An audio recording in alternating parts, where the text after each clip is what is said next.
26ರಂದು ರಾಮದುರ್ಗ ಪಟ್ಟಣ ಸೇರಿ ತಾಲೂಕಿನ ಎಲ್ಲ ಗ್ರಾಮಗಳಲ್ಲಿ ಬಂದ್ ಆಚರಿಸಲಾಗುವುದು. ಮುಂದೊಂದು ದಿನ ಈ ಹೋರಾಟ ತೀವ್ರ ಸ್ವರೂಪ ಪಡೆದುಕೊಳ್ಳಲಿದೆ ಎಂದು ಎಚ್ಚರಿಕೆ ಕೊಟ್ಟಿದ್ದಾರೆ. ಅಂದ್ರೆ ಆಗಲಿ, ಶೀಘ್ರವಾಗಿ ಜಲ್ದಿ ಆಗಲಿ ಅನ್ನುವಂಥ ಮಾತನ್ನು.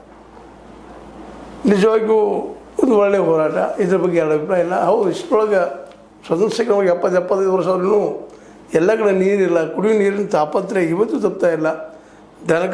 ಕರುಗಳಿಗೆ ಸಹಿತ ನೀರು ಸಿಗ್ತಾ ಇಲ್ಲ. ಒಕ್ಕಲ್ತನಗೂ ನೀರು ಕಡಿಮೆ ಆಗ್ತಾ ಅನ್ನುವಂಥ ಮಾತು ಕೇಳಿ ಬರ್ತಾ ಇದೆ. ಮತ್ತು ಅದರ ಪ್ರತಿಫಲನ ಇವತ್ತು ಹೋರಾಟಗಳು ಸ್ಟಾರ್ಟ್ ಆಗಿದ್ದಾವೆ.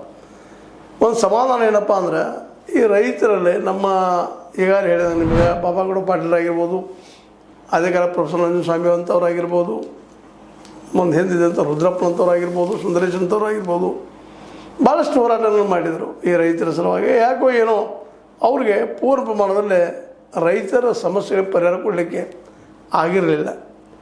ಎಲ್ಲರಿಗೂ ನೀರು ಒದಗಿಸೋ ಸಾಧ್ಯತೆಗಳು ಆಗಿರಲಿಲ್ಲ. ಅದು ಇವತ್ತೆಲ್ಲ ಕಾಲ್ತಾ ಇರೋದು ಕಣ್ಣಿಗೆ. ಅದನ್ನು ತಗೊಂಡು ಇವತ್ತು ನಮ್ಮ ಹೊಸದಾಗಿ ಬಂದಂಥ ನವ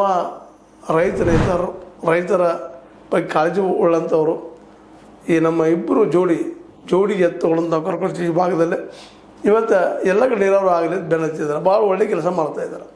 ಯಾಕಂದ್ರೆ ಪ್ರತಿ ರೈತಗೂ ಇವತ್ತು ಅತ್ಯವಶ್ಯ ಆಗಿದ್ದೇನಪ್ಪ ಅಂದ್ರೆ ಭೂಮಿ ಇರ್ತದೆ, ನೀರು ಇರೋದಿಲ್ಲ. ಆ ನೀರಿಗಾಗಿ ಇವತ್ತು ಹೋರಾಟ, ಎಲ್ಲರಿಗೂ ನೀರಾವರಿ ಆಗಬೇಕು ಅನ್ನೋಂಥ ಹೋರಾಟ.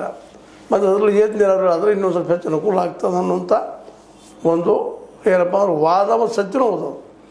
ಆ ದಿಶೆಯಲ್ಲಿ ಈ ನಮ್ಮ ಯುವ ರೈತ ಹೋರಾಟಗಾರರು